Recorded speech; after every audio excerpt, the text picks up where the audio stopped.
Hello and welcome to Eye on Africa with news from across the continent. I'm Clarisse Fortuné. Coming up on the program, an alleged coup plot targeting the very heart of power in Nigeria. 6 men are charged with planning an attack on the presidential villa. Authorities say the plot went as far as plans to capture or even assassinate the country's top leaders. Phone data and satellite tracking are shedding new light on the war in Sudan.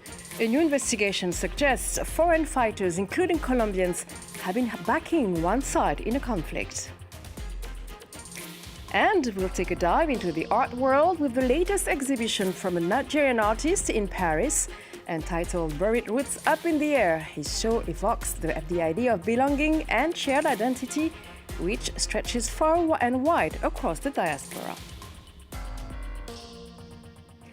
But we start in Nigeria, where 6 men appeared in court in Abuja, accused of attempting to overthrow the government of President Bola Tinubu.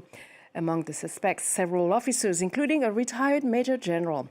The alleged plan involved storming the presidential residence in Abuja and targeting President Bola Tinubu, his deputy, and key parliamentary leaders. Sam Olukoya has more on the story. The suspects who appeared before the court include 2 retired senior military officers. Others are a policeman and 3 civilians. They face 13 charges, which include planning to forcefully remove President Bola Tinubu from office. The other charges against them border on treason, terrorism, money laundering, and terrorism financing. The 6 suspects are among 40 people arrested in connection with the coup plot. Many of the others are serving military officers who are expected to face a court-martial. The serving military officers are said to have planned an elaborate operation that will have involved the capture of the president and other senior government officials. Nigeria has a long history of military takeovers since independence from Britain in 1960. The country has been under democratic rule since 1999. The coup plot shows just how fragile Nigeria's democracy is. A military takeover in Nigeria will have regional implications for democratic rule in West Africa. 6 West African countries have experienced military coups since 2020. Nigeria is taking the lead to stop more military coups in the region. Last year, Nigeria intervened militarily to put down a coup attempt in neighboring Republic of Benin.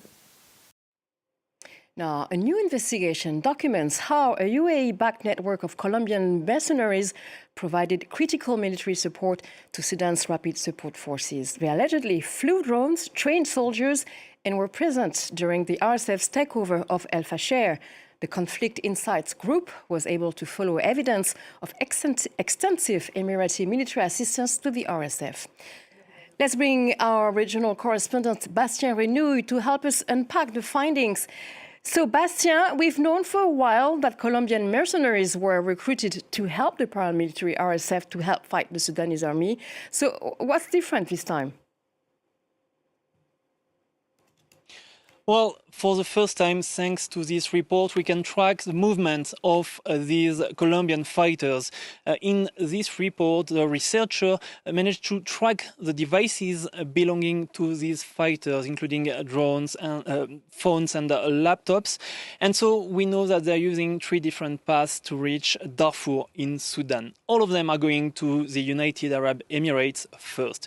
We've known for a long time that the UAE are providing weapons and fighters to the rapid support forces. But then from the UAE, they travel to 3 different locations. First, Puntland. It's a semi-autonomous region located north of Somalia. Then from the city of Bosaso, they fly to Nyala, which is a de facto capital of the rapid support forces in Darfur. Others fly to Libya, a town located next to the border with Sudan. Then they drive to Darfur in military convoys.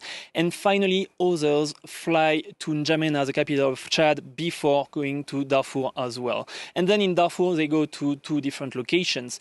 First, Nyala, which is the de facto capital of the rapid support forces. There is a military base there where these mercenaries are based. And some of them even went to El Fasher, the capital of North Darfur, a capital that was besieged by the Rapid Support Forces for 18 months until October last year. And these men were seen in El Fasher, a city where the victory of the Rapid Support Forces led to massacres. At least thousands of civilians were killed in El Fasher. Bastien, so what has been the impact of these findings? Well, it's important to notice that before the arrival of these mercenaries, the Rapid Support Forces were able to besiege El Fasher. They were able to shell the city daily. They were preventing humanitarian assistance and food to reach the city, but it was impossible for them to capture the city, which was controlled by the Sudanese military and by local militias allied to the Sudanese military. And then came the mercenaries. They trained local fighters, including children. They flew drones. I remember a year ago I was talking to a civilian trapped in El Fasher, and he was explaining that it was impossible to leave his house because he was afraid of being targeted by these drones. They were killing hundreds of civilians monthly. And then these mercenaries fought in El Fasher. I've seen many video evidence showing that they were in El Fasher during the battle, that they were helping wounded Rapid Support Forces soldiers, and they were even targeting civilians. So according to all these evidences, we now know that it would have been way more difficult for the Rapid Support Forces to take control of El Fasher if the mercenaries were not in Darfur. So talking about Colombians and also the UAE's role, the UAE has long denied supporting the RSF, but it's not the only country accused of meddling in the conflict. Absolutely, yeah. Let's first talk about the Sudanese military. We know that Egypt and Saudi Arabia are helping the Sudanese military. It's difficult to say to which extent, but I can tell you that there is a military airstrip located south of Egypt and that drones are taking off from this airstrip to target convoys belonging to the Rapid Support Forces that are linking Libya to Nyala to supply weapons and ammunition to the Rapid Support Forces. And then on the other side, the Rapid Support Forces, we know that they're backed by the UAE. They are the main ally. They are supplying weapons, ammunition, money, and men. And thanks to these supplies, the Rapid Support Forces are able to fight the war in Darfur, in Kordofan, and in the Blue Nile State. There is a new front that started recently in the Blue Nile State, and there is a new actor in this region. It's located east of Sudan, and according to several diplomats, both in Ethiopia and in Sudan, Ethiopia is now involved as well. Equipment and ammunition are shipped to Ethiopia, and then they're given to the Rapid Support Forces. There's also a military base where Rapid Support Forces members are trained in Ethiopia. That's an information from our colleagues from Reuters. And also more recently, according to local sources, Ethiopia facilitated the movements of the Rapid Support Forces to fight on this new front line in the Blue Nile State. So no end in sight of this war. Thank you very much, Bastien Renouille. And actually, the war has moved on from the capital since the military retook it last year, but Khartoum is still littered with explosive remnants that authorities are struggling to clear. Over the past year, dozens of people have been killed or injured after accidentally setting off explosives. Emily Boyle.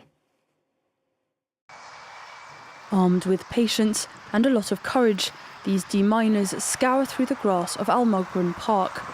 This green space in the heart of Khartoum used to be filled with families.